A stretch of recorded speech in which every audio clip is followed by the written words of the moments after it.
Hey guys, my name is Gary. This is Bo. This is Bobo.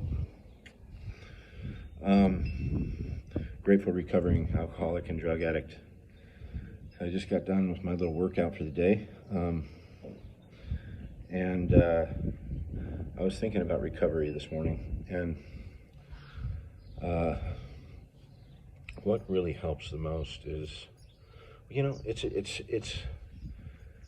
it's a bag of tools. Sometimes it's prayer and meditation, and sometimes I feel that connection to God, and He works on my humility and my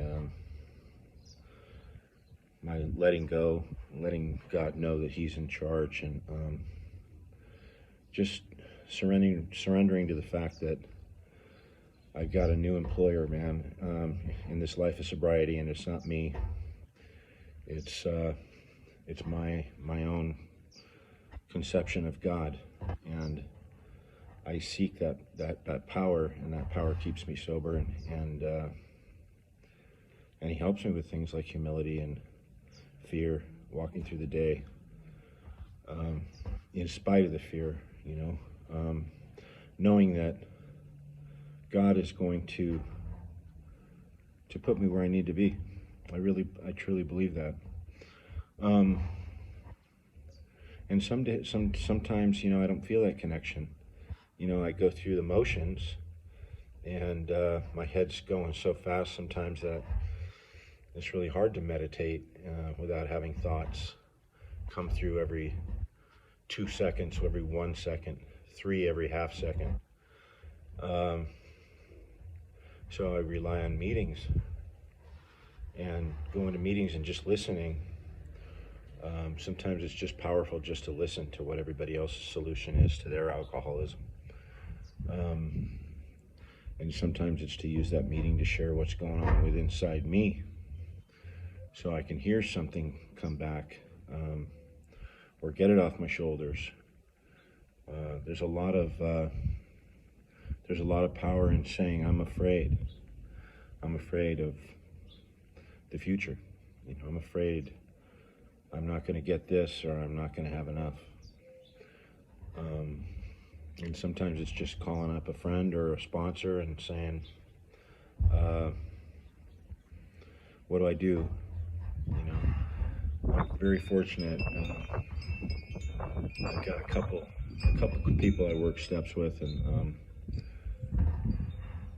2 people I call my sponsor right now. And I've got 2 sponsors. One I've had for 20 years, and one's a new guy that I met in the program through a friend.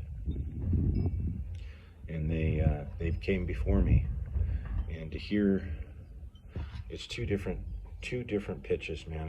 It's like 2 complete different human beings, and to listen to their solution. Maybe they've been where I'm at, or they've gotten through, where I'm at. I love Alcoholics Anonymous.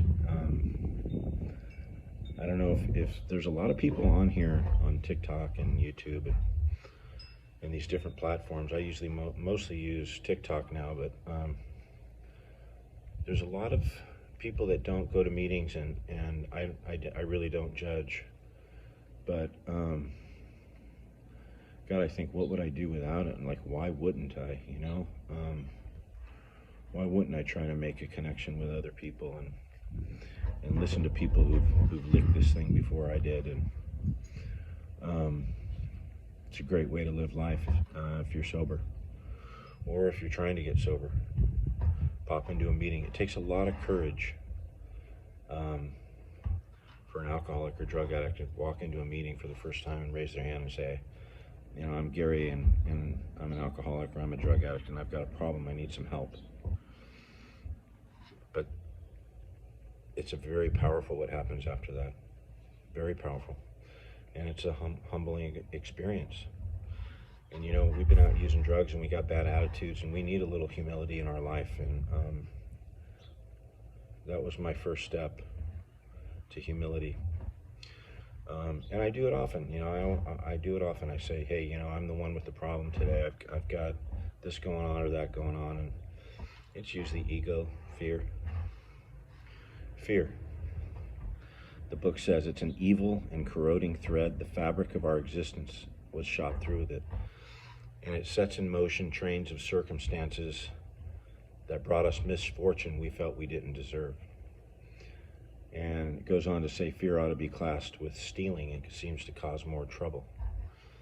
And I think, what would a life be without fear today? Well, if there wasn't fear, we wouldn't need courage, would we? So it also goes on to say, all men of faith have courage. They trust their God. They trust infinite God rather than our finite selves. Great stuff, man. I'm going to trust my infinite God rather than my finite self today. Walk through the world with courage. I hope you guys do the same.